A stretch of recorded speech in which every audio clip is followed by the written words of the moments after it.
Ce livre de cuir aux lettres dorées pourrait bien être une Bible datant de plus de 1500 ans. Le manuscrit a été redécouvert en Turquie il y a peu, après avoir été saisi en 2000 lors d'un coup de filet contre des contrebandiers. Il sommeillait depuis 12 ans dans les placards de la justice et pourtant il pourrait bien s'agir d'un vrai trésor, car il est écrit en araméen, la langue de Jésus. Il est désormais en phase d'authentification au musée ethnographique d'Ankara. D'après certains médias turcs, le Vatican aurait demandé à pouvoir le consulter. Une rumeur aussitôt démentie par le Saint-Siège. Certains journaux avancent aussi que cet ouvrage pourrait être l'évangile de Barnabé, un texte dans lequel Jésus citerait l'avènement du prophète Mahomet.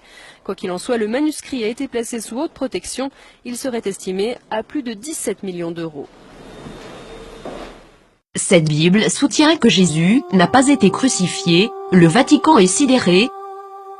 Cette Bible a été découverte et gardée secrète en 2000 et contient l'évangile de Barnabé, un disciple du Christ, qui soutient que Jésus n'a pas été crucifié, qu'il n'était pas le Fils de Dieu, mais bien un prophète.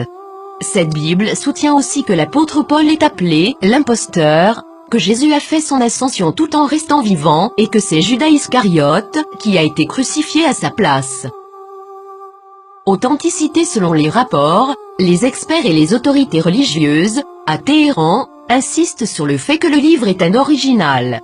Il est écrit avec des lettres dorées, sur du cuir relié et il est écrit dans la langue araméenne, qui était la langue parlée par Jésus.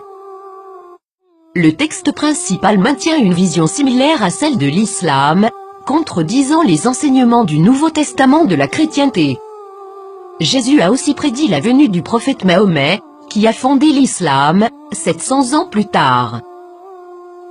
Plusieurs croient que, durant le concile de Nicée, l'Église catholique a choisi la forme qu'aurait la Bible, omettant l'évangile de Barnabé, parmi d'autres, et favorisant les 4 évangiles que nous connaissons aujourd'hui. De nombreux textes bibliques ont commencé à faire surface depuis ce temps, incluant ceux de la Mère morte et les évangiles gnostiques, mais cette Bible semble tout particulièrement inquiéter le Vatican. Qu'est-ce que cela signifie pour les religions chrétiennes et ses adeptes? Quelque chose d'inconfortable. Le Vatican a demandé aux autorités turques de pouvoir examiner le contenu du livre. Maintenant que ce livre a été découvert, accepteront-ils cette preuve?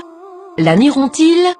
L'appelleront-ils un « mensonge musulman », comme l'a fait le magazine « Truth » en 2000?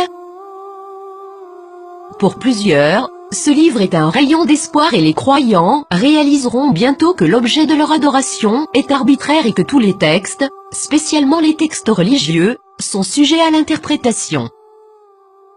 Qu'est-ce que cela signifie pour les athées, les agnostiques, les penseurs séculiers?